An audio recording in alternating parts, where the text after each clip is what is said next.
Muito obrigado por escolher o Ministério de Vídeo e Áudio do Templo Batista Maranata. Depois de ouvir esta mensagem, visite o nosso site www.tbm.org.br.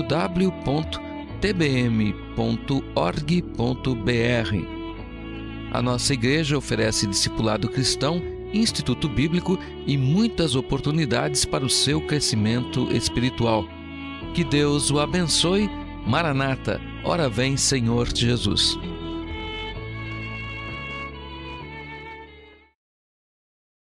Muito bem, irmãos, nós estamos estudando o livro de 1 Pedro e terminaremos hoje o capítulo 3. Peço que a igreja abra a palavra de Deus para 1 Pedro 3 e nós vamos ler dos versos 17 a 22. E enquanto os irmãos estão localizando esta passagem, só quero incentivá-lo a dar o seu nome para o pastor Fabiano, caso você esteja indo para o acampamento Estância Esperança em Catalão, agora na época do carnaval. Os irmãos que estão indo de ônibus, você sabe que há vagas limitadas, 46 pessoas apenas vão poder utilizar o ônibus, R$20 para você poder utilizar o ônibus tanto na ida como na volta. É um preço muito barato, muito em conta. Mas os primeiros 46 lugares preenchidos vão então de ônibus.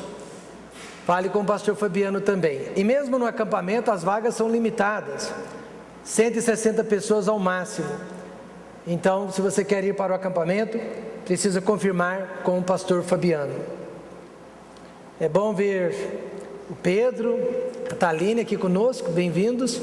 Acho que vocês vieram para cá porque a chuva não deixou vocês irem para o TBE, né? Muitas pessoas faltaram à igreja nesta noite por causa da chuva.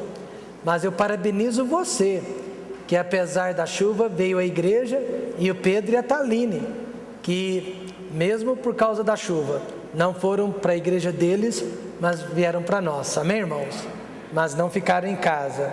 Este é um bom testemunho, é um grande testemunho. Hoje eu quero falar sobre o Evangelho, de acordo com o apóstolo Pedro.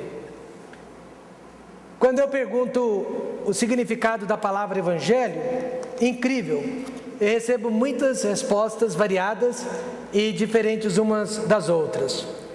A palavra Evangelho aparece pela primeira vez no livro de Mateus, Mateus capítulo 4, verso 23. E esta palavra foi usada em relação a Jesus Cristo.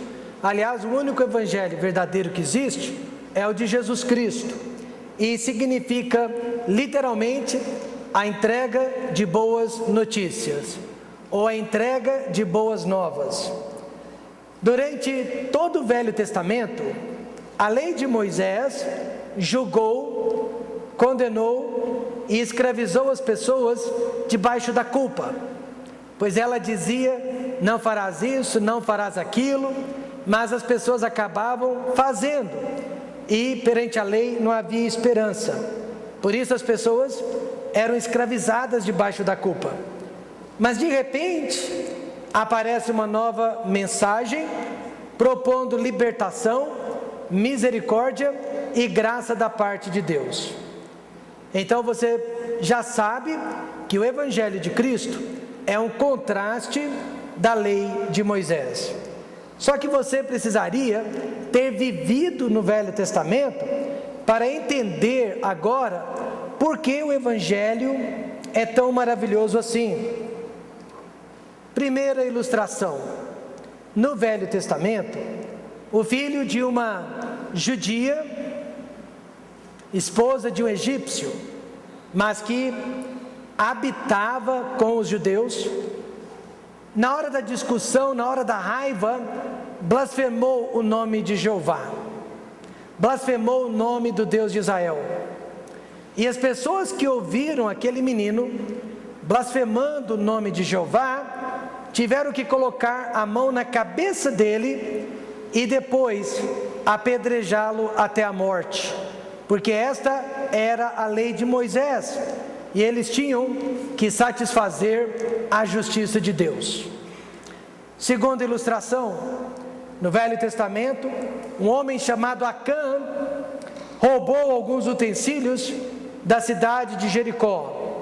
Por causa deste roubo, os judeus perderam uma batalha contra a cidade de Ai e vários soldados judeus morreram. Quando Josué e o povo descobriram que Acã era o culpado por aquela derrota, ele e toda a sua família também foram apedrejados, queimados e cremados. Você diria, pastor, isso é horrível, mas era exatamente exigência da lei. Israel estava simplesmente obedecendo a lei de Deus e satisfazendo a justiça de Deus. Mas no Novo Testamento, quando Jesus Cristo surgiu em cena, uma senhora foi apanhada no ato de adultério, e os fariseus a levaram perante Jesus, e eles disseram: a lei nos manda apedrejá-la, o que dizes tu? E Jesus imediatamente disse: aquele que não tem pecado, seja o primeiro a atirar contra ela uma pedra. E a Bíblia diz que todos foram embora sem jogar uma pedra na mulher. E Jesus disse para ela: ninguém te condenou, nem eu tampouco te condeno, apenas vai-te e não peques mais. Amém, irmãos? Então observe a diferença entre a lei de Deus e o Evangelho de Jesus Cristo. Essa é a grande notícia do Evangelho. A lei veio para condenar os homens, mas Jesus Cristo veio para salvar e buscar o que se havia perdido. Gálatas 3,13 diz: Cristo nos resgatou da lei, ou da maldição da lei, fazendo-se maldição por nós. Porque está escrito: maldito todo aquele que for pendurado no madeiro. Então, irmão Renato, na próxima vez que alguém lhe perguntar: Renato, o que é o Evangelho? Você pode responder sem titubear: é a melhor notícia do mundo. Cristo me resgatou da maldição da lei, fazendo-se maldição em meu lugar. Agora o apóstolo Pedro transforma o Evangelho de Cristo em 3 verdades maravilhosas. A primeira verdade: Cristo morreu por nossos pecados. Imagine só, Ele morreu por todos os nossos pecados. Pedro diz no verso 18: porque também Cristo padeceu uma vez pelos pecados, o justo pelos injustos, para levar-nos a Deus. O mundo inteiro sabe que Cristo morreu, mas poucas pessoas no mundo sabem que Ele morreu por seus pecados. O mundo sabe que Alexandre o Grande morreu porque era um alcoólatra inveterado. Nero se suicidou antes de ser atacado pelos soldados. Napoleão Bonaparte morreu exilado. Elvis Presley morreu por causa de overdose. Ayrton Senna morreu durante uma corrida de carro. Todo mundo sabe disso. Mas Jesus Cristo morreu, irmãos, por causa dos nossos pecados. Ele não morreu por causa dos fariseus, Ele não morreu por causa dos judeus, Ele não morreu por causa do Império Romano. A Bíblia diz: Ele morreu por uma só razão: o pecado da humanidade. Em 1 Coríntios 15:3, Paulo afirma a razão por detrás da morte de Cristo. Porque primeiramente vos entreguei o que também recebi, que Cristo morreu por nossos pecados, segundo as Escrituras. No mundo, até existem crianças que podem dizer: meu pai morreu por mim, minha mãe morreu por mim. Mas todo ser humano pode dizer: Deus morreu por mim. Amém, irmãos? Deus, na pessoa de Cristo, morreu por mim. Por isso a morte de Jesus foi uma morte especial. Foi especial por 3 razões. Primeira, foi final e exclusiva. Não haverá outra morte de Cristo e não haverá outra morte tal como a de Cristo. Por isso Pedro disse: porque também Cristo padeceu, quantas vezes? Uma vez pelos pecados. Eu sei que há igrejas, religiões que ensinam que todas as vezes que nós comemos a hóstia ou nós tomamos o suco da ceia, nós estamos participando do sacrifício de Cristo, da morte de Cristo. Mas isso não pode ser verdade, pois a Bíblia diz que a morte de Cristo foi final e foi exclusiva. Ela não se repete, ela não acontece pela segunda vez. Veja Hebreus 9, 26. De outra maneira, se Cristo morresse mais de uma vez, necessário lhe fora padecer muitas vezes desde a fundação do mundo.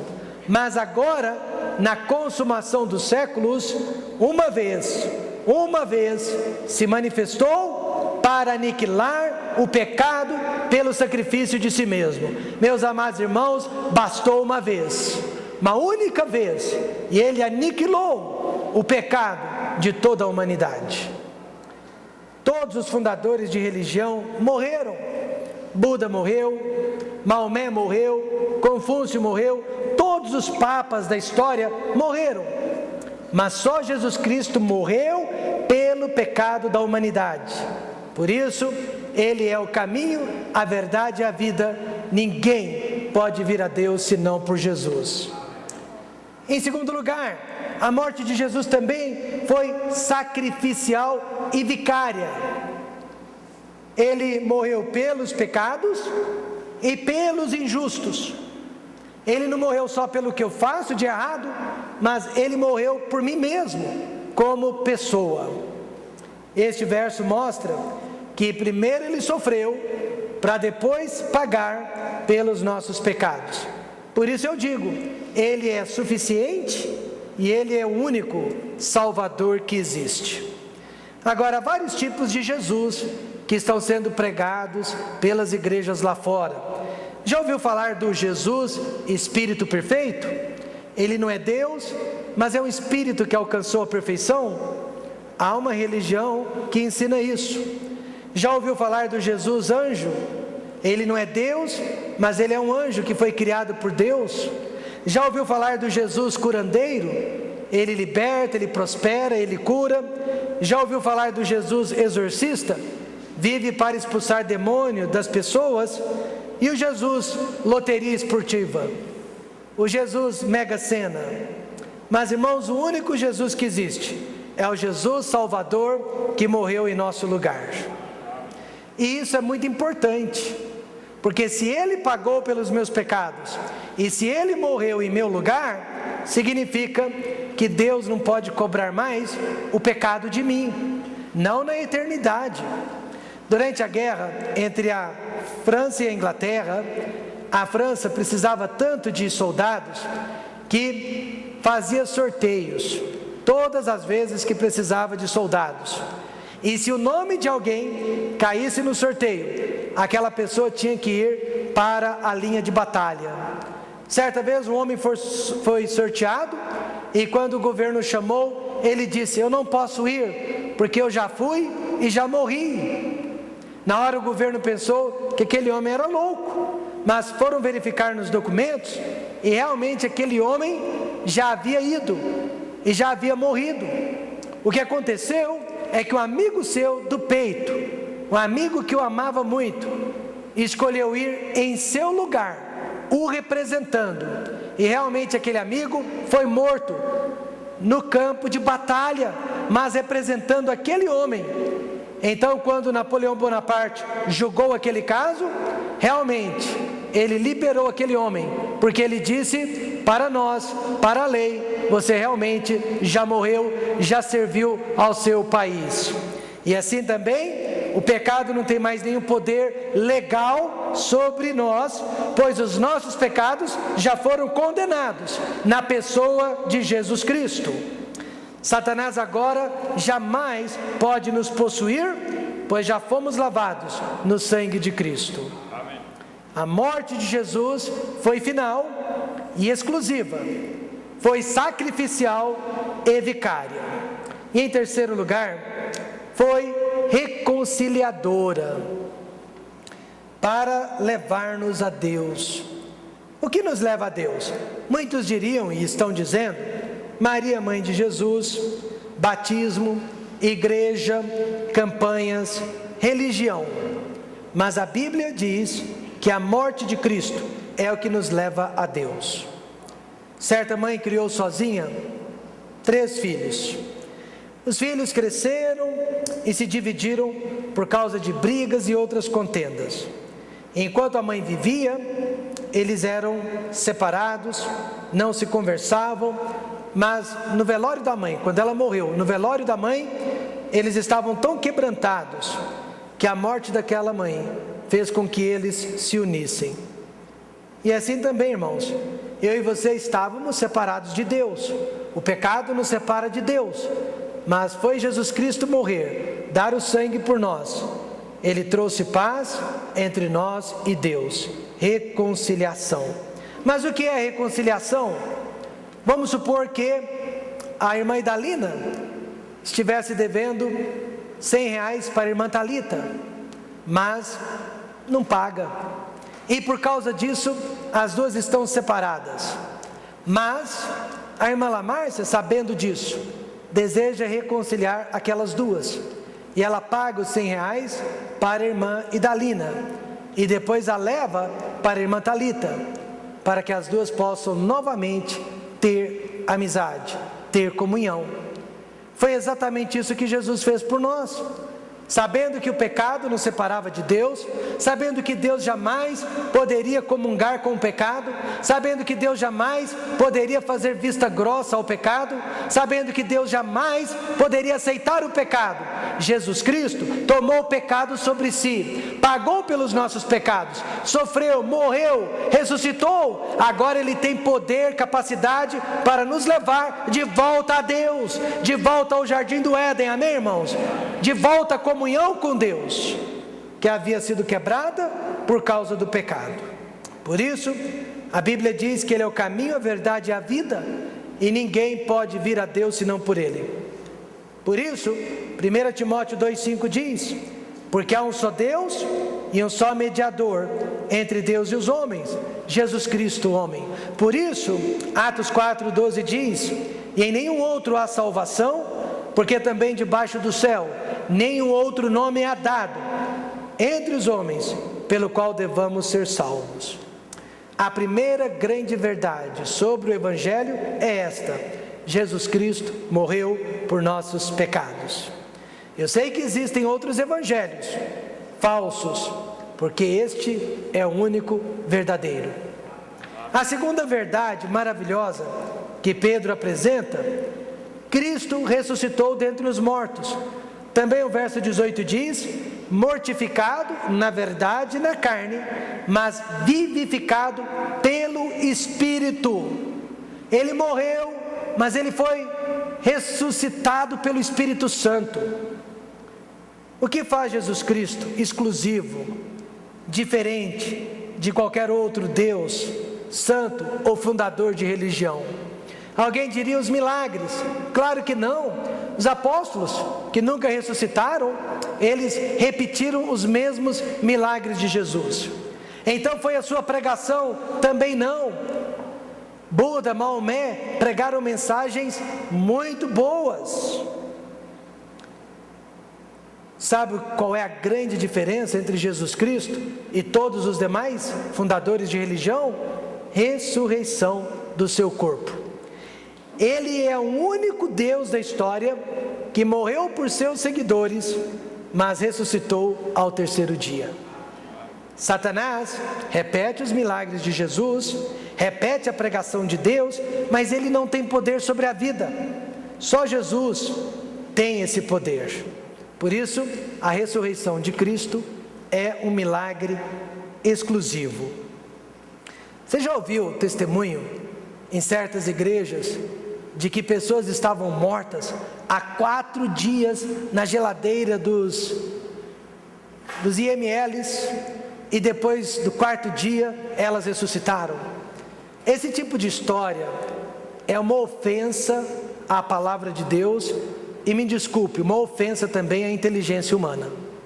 Mas mesmo assim, essas histórias têm sido espalhadas pela internet e até por certas igrejas. Mas mesmo que fosse verdade, mesmo que essas pessoas depois de 4 dias tivessem ressuscitado, elas teriam continuado em corpos sujos, pecadores e doentes. Ninguém jamais pode imitar a ressurreição de Cristo, porque Ele ressuscitou com um corpo glorificado, com um corpo celestial. A picada da morte jamais terá outra chance sobre a vida de Jesus Cristo. Primeiro, Ele foi vivificado pelo Espírito Santo. Muitas pessoas hoje em dia são até ressuscitadas, depois de alguns minutos, pelos médicos, pelos aparelhos. Minha mãe mesma ficou 3 minutos, quase 4 minutos, com o coração parado. Ela teve um ataque cardíaco, graças a Deus aconteceu dentro do hospital, e os médicos tiveram tempo de trazê-la de volta. Quase 4 minutos com o coração parado, e os médicos conseguiram trazê-la de volta. Mas ela voltou com a mesma doença. Ela voltou com a mesma natureza, ela voltou com os mesmos problemas. Mas quando o Espírito Santo ressuscita alguém, e isto vai acontecer daqui a uns dias, o corpo é glorificado, o corpo é feito conforme a glória de Deus. E esta foi a ressurreição de Jesus. Foi assim que Jesus foi ressuscitado. E o que isso quer dizer para nós? Que um dia nós também vamos ser ressuscitados como Jesus Cristo. Amém. A maioria de vocês se preocupa se nós vamos poder comer nos novos corpos. E a Bíblia diz que sim, pois depois do corpo glorificado, Jesus jantou com seus discípulos. Amém, irmãos? Amém. Ele jantou peixe e pão com os seus discípulos. Então certos prazeres nós continuaremos a usufruir, mesmo depois do corpo glorificado.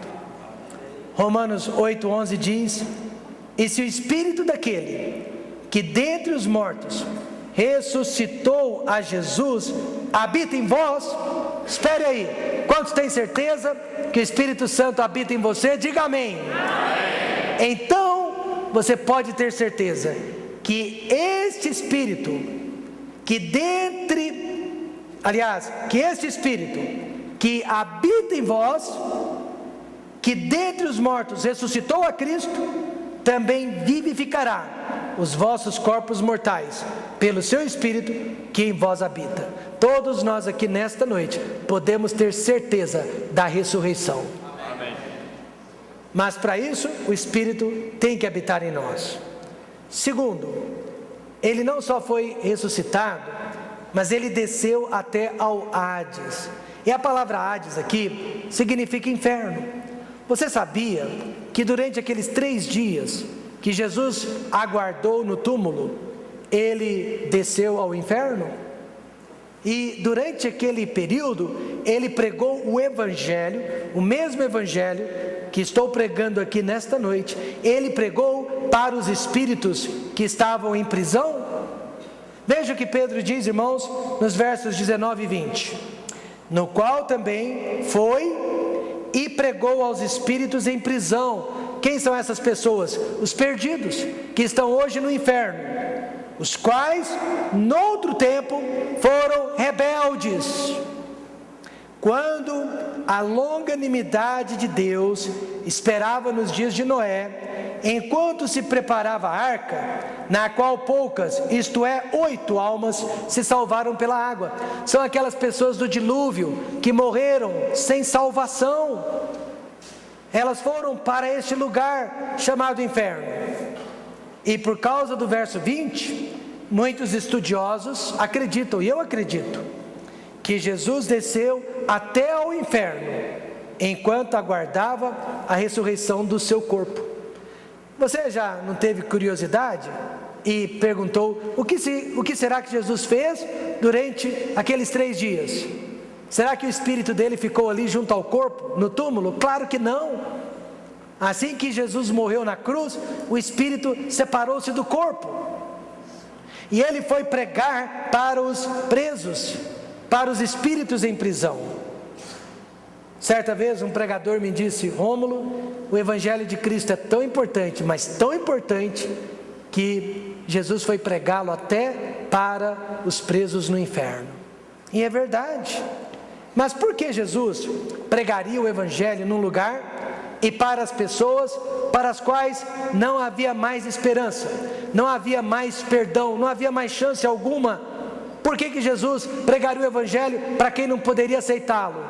Por uma única razão: o mesmo Evangelho que hoje em vida salva, transforma o pecador, é o Evangelho que depois da morte condena o pecador. O mesmo Evangelho que salva, condena, porque o mesmo Salvador que salva é o juiz que condena.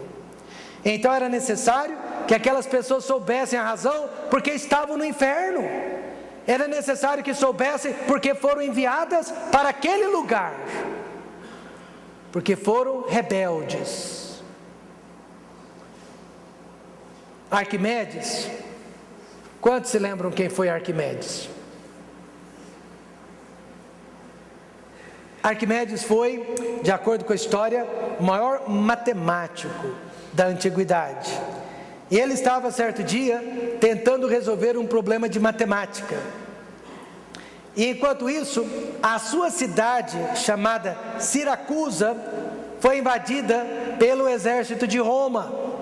E enquanto os soldados romanos estavam prendendo e matando os moradores daquela cidade, Arquimedes estava tão compenetrado no problema de matemática que ele nem se deu por conta que a cidade estava sendo invadida, até que um dos soldados se aproximou dele e o atravessou com uma espada.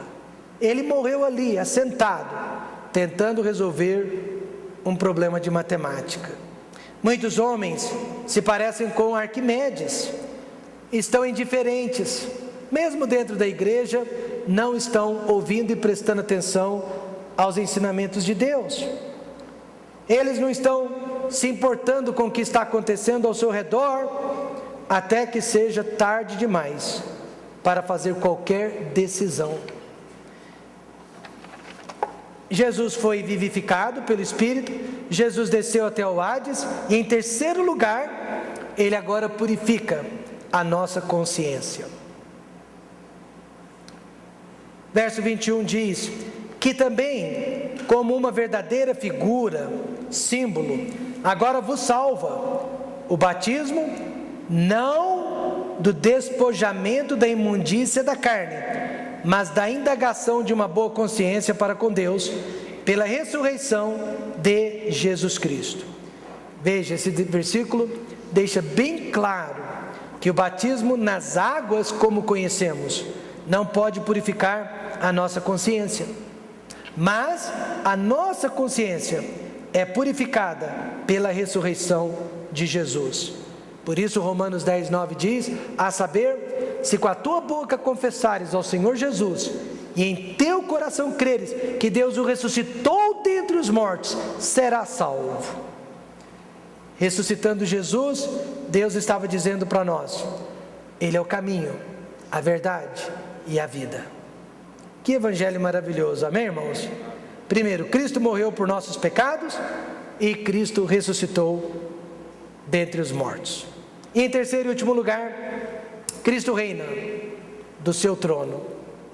Verso 22, o qual está à destra de Deus, destra significa lado direito de Deus, tendo subido ao céu, havendo-se-lhe sujeitado os anjos e as autoridades e as potências.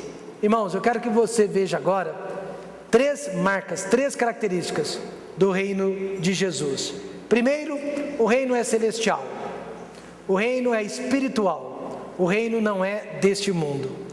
Ele disse uma vez para Pilatos: o meu reino não é deste mundo, daqui eu não sou. Mesmo assim, muitos chamados evangélicos nos dias de hoje estão insistindo no reino terrestre, material e físico. São os profetas da prosperidade. Mas o meu Jesus, Ele disse para mim: ajuntai tesouros onde? No céu. Por quê? onde nem a traça, nem a ferrugem consomem, e onde os ladrões não minam e nem roubam. O reino de Deus, irmãos, o reino de Cristo é celestial, e nós fazemos parte deste reino, amém? Por isso que nós não estamos olhando para as coisas que são da terra, mas para as coisas que são de cima. Alguém me pergunta, por que participar na campanha para a quinta igreja? Porque o reino de Deus é celestial, porque eu estou juntando tesouros no céu. Tesouros no céu. Segundo, o reino é divino. O reino não é do pastor, o reino não é de um homem, o reino não é de uma igreja, o reino é de Deus. Jesus está ao lado direito do Pai, os dois estão governando juntos. Eles, e Cristo principalmente, tem toda a autoridade. Graças a Deus o reino não é terrestre, não é deste mundo. Vamos pensar em homens. Na época das eleições, não sei se você tem a mesma impressão que eu tenho, não existe o melhor candidato, existe o menos pior. Quantos concordam comigo? Mas não existe o melhor candidato mesmo. Nós hoje votamos sempre no menos pior, porque se ele não é ruim, o partido dele o é. E diga-me com quem tu andas, eu direi quem tu és. Então nós hoje em dia temos a opção de votar no menos pior, mas não temos como votar no melhor, porque o melhor está no céu, amém, irmãos? O melhor é Jesus Cristo. Agora, como pessoa, eu também sou ruim, mas eu tento ser o menos pior possível. O menos pior possível. Graças a Deus, nós não fazemos parte de um reino humano, mas de um reino divino. E por último, o reino de Cristo é celestial, é divino, e o reino é total, é completo. Havendo-se-lhe sujeitado os anjos e as autoridades e as potências, em outras palavras, todo o poder, Jesus disse, o Pai me deu, tanto no céu como na terra. Por isso não se preocupe com os Estados Unidos da América, com o Brasil, com a Europa ou com o mundo, porque todo o poder pertence a Jesus Cristo. Ele reina sobre todos, criação, Ele reina sobre o mundo natural e sobrenatural, Ele reina sobre a natureza caída ou boa. O salvo não precisa então ter medo do homem, ter medo de anjos, ter medo de demônios, pois o seu Salvador reina sobre todos os que habitam o cosmo, todos os que habitam o universo. Esta é, irmãos, a verdadeira mensagem do Evangelho. Cristo morreu por nossos pecados. Cristo ressuscitou dentre os mortos. Cristo reina. Como? Soberanamente. Gostei muito do que o pastor Silval disse para um casal na semana passada. O rapaz com pouco mais de 20 anos de idade teve um câncer de intestino. O pai dele com 54 anos morreu com este mesmo câncer. E ele já estava com câncer com pouco mais de 20 anos. Graças a Deus foi pego a tempo e os médicos conseguiram curá-lo. Mas agora existe sempre aquele receio, né? De que o câncer pode voltar. E o pastor Silval disse para o casal assim: eu não me preocuparia se fosse vocês, faria a minha parte, mas não viviria preocupado, porque eu tenho certeza que nada vai acontecer comigo, a menos que Deus permita, e o que Deus permitir, Ele sabe que é o melhor para a minha vida. Gostei, isso é profundo, mas é a pura verdade. Cristo reina, Ele reina soberanamente, e Ele está acima da nossa doença, amém, irmãos? Ele sabe de tudo que se passa conosco, Ele tem poder total e completo, sobre tudo e sobre todos. Ele não é limitado, em hipótese alguma. Portanto, irmãos, podemos confiar no melhor de Deus para as nossas vidas. Esse é o Jesus que você precisa defender na sua vida cristã. Esse é o único Jesus que pode salvar e transformar vidas. Mais uma vez, Atos 4, verso 12, eu termino. E em nenhum outro há salvação, porque também debaixo do céu nenhum outro nome há dado entre os homens, pelo qual devamos ser salvos. Agradecemos a Deus, porque este é o puro Evangelho que nós vivemos e defendemos em nossa igreja. Vamos fechar os olhos e orar, agradecidos a Deus.